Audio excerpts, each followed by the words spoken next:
Herkese merhabalar. Bugün sizlerle beraber ev yapımı lahmacun yapacağız. Lahmacunumuz için şöyle bir su bardağı ılık su kullanacağız. Bir su bardağı ılık süt, bir tatlı kaşığı toz şeker, bir tatlı kaşığı tuz, yarım paket yaş maya ve un kullanacağız.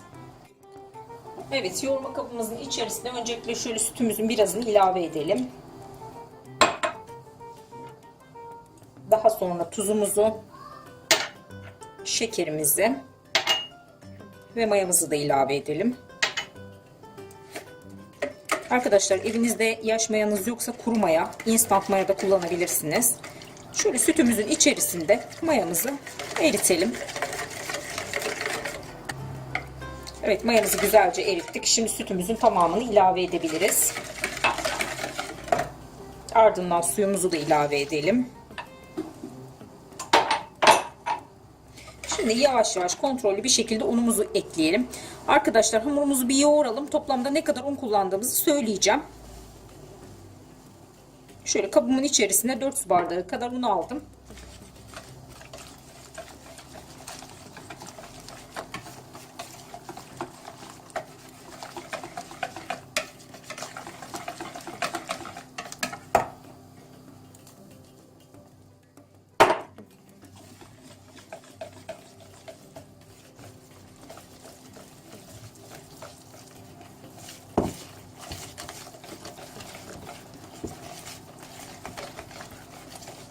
Evet, çırpıcımızla güzelce malzemelerimizi bir harmanlıyoruz. Evet, bu kadar yeterli. Şimdi elimizle yoğurarak devam edelim.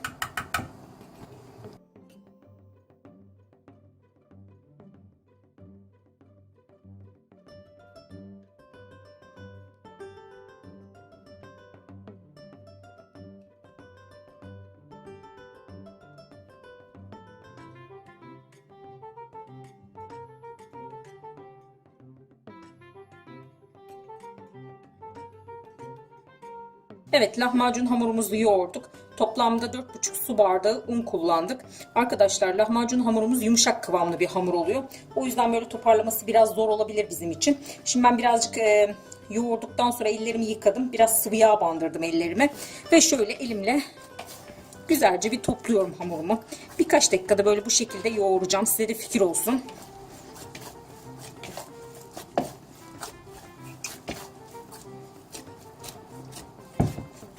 Hem böyle sıvı yağ bandırdığınızda hamuru yoğurmanız daha kolay oluyor. 1-2 dakikada bu şekilde toparlayın. Daha sonra mayalanmaya bırakacağız hamurumuzu. Evet, lahmacun hamurumuz hazır. Şimdi üzerini örtelim. Oda ısısında birazcık mayalanmaya bırakalım. Hamurumuz mayalanırken biz de lahmacunumuzun iç harcını hazırlayalım.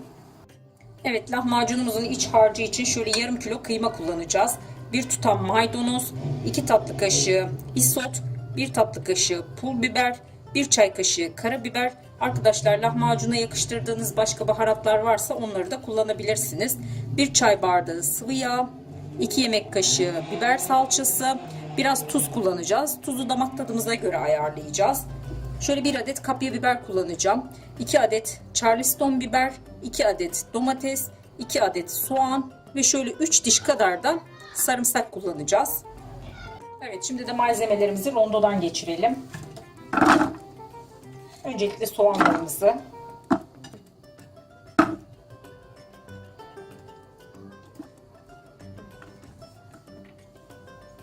sarımsaklarımı da ilave ettim.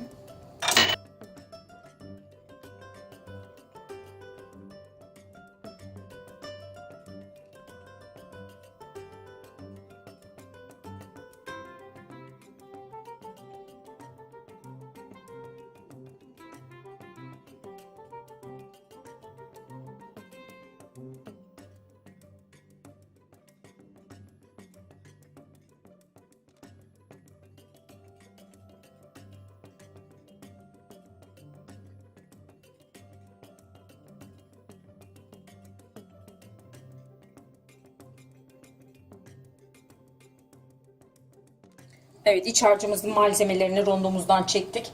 Şimdi şöyle içerisine sıvı yağımızı ilave ediyoruz. Biber salçamızı, tuzumuzu Ve baharatlarımızı da ilave ediyoruz. Ardından kıymamızı da ilave edelim. Ve harcımızı elimizle güzelce bir yoğuralım.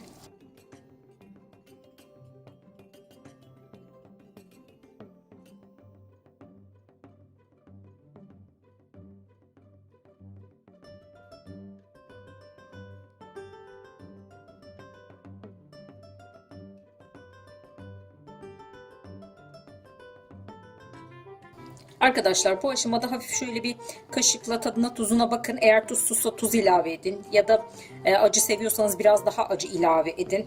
Damak tadınıza göre malzemelerini ayarlayabilirsiniz.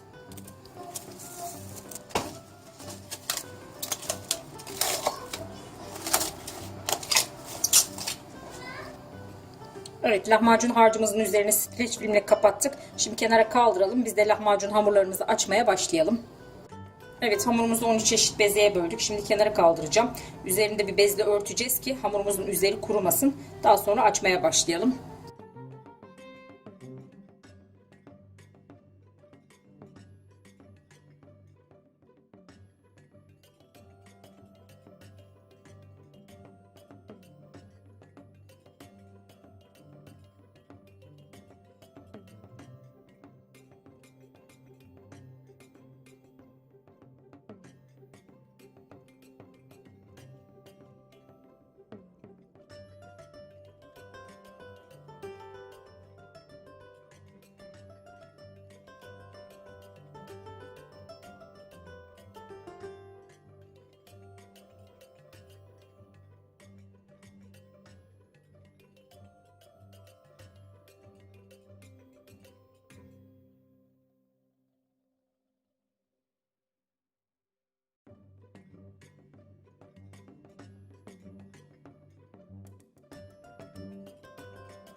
Lahmacunumuzu pişirmeden önce fırınımızı alt üst ayarında en yüksek dereceye getirerek bir 10 dakika kadar ısıtalım.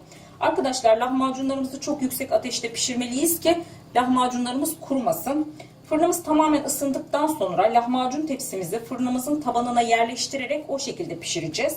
Yaklaşık 5 dakika ile 7 dakika arasında lahmacunlarımız pişecek. Yani çok hızlı bir şekilde ve kurumadan pişecek. Arkadaşlar çıtır lahmacunlar istiyorsanız birkaç dakika daha pişirme süresini uzun tutabilirsiniz. Yani çıtır veya yumuşak lahmacun yapmak sizin elinizde. Şimdi lahmacunlarımızı pişirme sürecine geçelim. Evet, ilk tepsi lahmacunumuz fırından çıktı. Şöyle hemen size göstereyim. Altı da gayet güzel bir şekilde kızarıyor. Yumuşacık. Evet, lahmacunlarımız pişti. Şimdi hemen şöyle göstermek istiyorum size altını. Hepsi gayet güzel bir şekilde pişti. Şöyle de göstereyim, yumuşacıklar. Arkadaşlar gevrek ve çıtır yapmak istiyorsanız 1-2 dakika daha fazla bekletebilirsiniz fırınınızda. Şimdi şöyle lahmacunla birlikte servis etmek için soğan doğradım, piyazlık. Biraz sumakla ovdum. Ve şöyle de biraz yeşilliğim var. Şimdi bir tane lahmacun hazırlayalım. Ben kendi sevdiğim gibi hazırlıyorum. Siz nasıl seviyorsanız lahmacununuzu içini de o şekilde ayarlayabilirsiniz. Ben domates sevmiyorum içerisinde. Biraz da maydanoz atalım. Biraz da limon sıkalım. Muhteşem kokuyor. Şöyle saralım. Muhteşem oldu. Mutlaka denemenizi tavsiye ederim. Ayrıca videomuzu beğendiyseniz bize destek vermek için lütfen YouTube kanalımıza abone olmayı unutmayın. Tariflerimizi mutlaka deneyin. Deneyen herkese de şimdiden afiyet olsun.